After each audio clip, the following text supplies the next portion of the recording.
So over the past few days, we've been talking a lot in the discourse online about cancel culture. Is it real? Is it not? Who's canceled? Who isn't? Who's at fault for the cancel culture if it is real? And it all stems back to that Harper's Magazine article signed by J.K. Rowling and Noam Chomsky and many other people, where they basically argued that PC culture, woke culture, the lack of free discourse today is putting in danger our free society, and we have to stop it before it's too late. We have to stop cancel culture.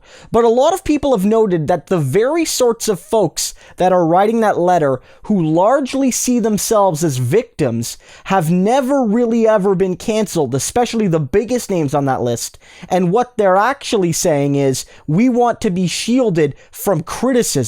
We want people to not even be able to say we're wrong. None of us have ever been canceled. And I think Alexandria Ocasio-Cortez, in a series of tweets on Twitter tonight, really outlined what cancel culture actually is and how it predominantly affects working class and marginalized people. She notes in her first tweet here, she says, people who are actually quote unquote canceled don't get their thoughts published and amplified in major outlets. This has been a public service announcement. And in her second tweet, she basically goes on to note that at Fox News and in other right-of-center, far-right outlets, they basically treat her extremely badly, dehumanize her, really. And despite all that, she's not canceled. You might call what they're doing wrong. You might say it's borderline abhorrent or even fully abhorrent, but it's not really being canceled. And then she closes by saying, many of the people that are actually quote-unquote canceled are those long denied a fair hearing of their ideas to begin with. Palestinian human rights advocates, abolitionists, anti-capitalists, anti-imperialists, not spicy quote-unquote contrarians who want to play devil's advocate with your basic rights in the New York Times. And she is absolutely positively bang on. The fact of the matter is, the majority of people that are ever canceled aren't the people complaining about cancel culture in the New York Times or in Harper's Magazine or behind their blue check mark on Twitter or Facebook or Instagram or what have you. Those people aren't canceled.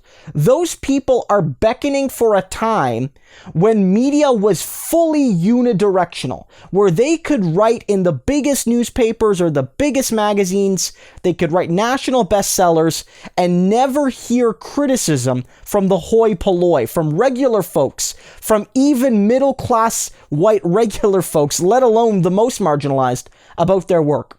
There might be letters to the editor, but ultimately the editor basically got to decide if they existed and who got to get published and how the letter was edited and on and on and on. It was basically one-way discourse. The elite talked at us and we listened or we just tuned out.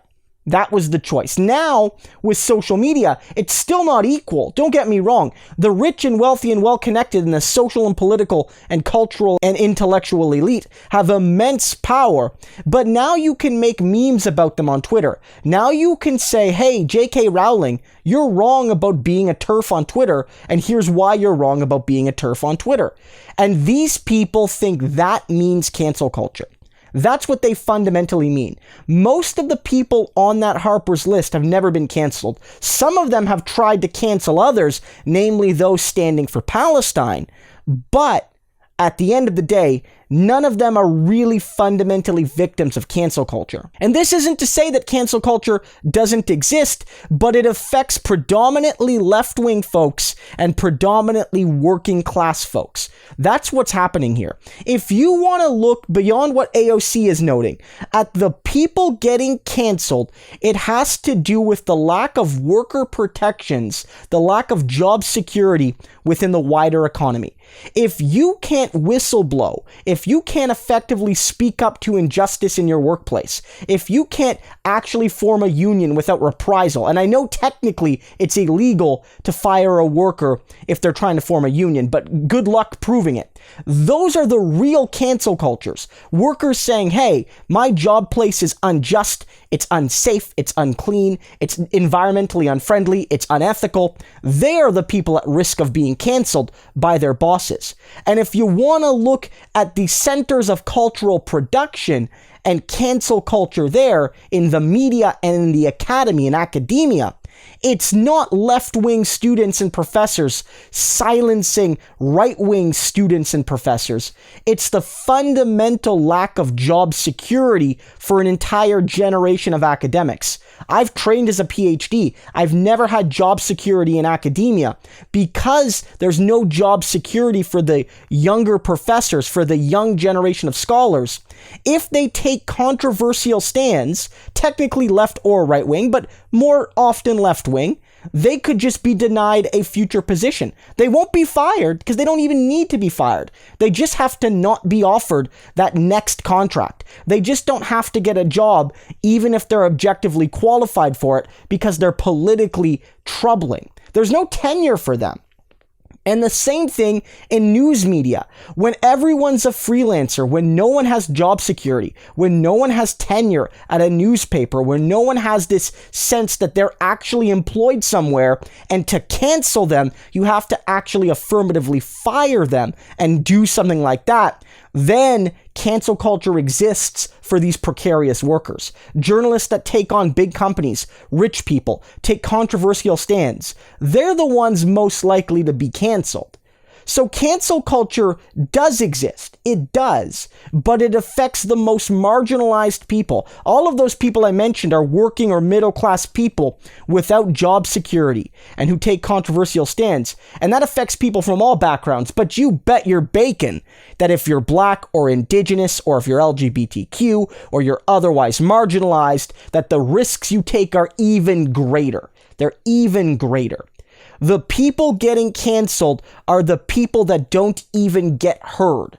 The people that dare to stick their necks up a little bit, but don't have millions of fans standing for them as they take bad take after bad take after bad take and throw it into the New York Times as they complain about not having a platform.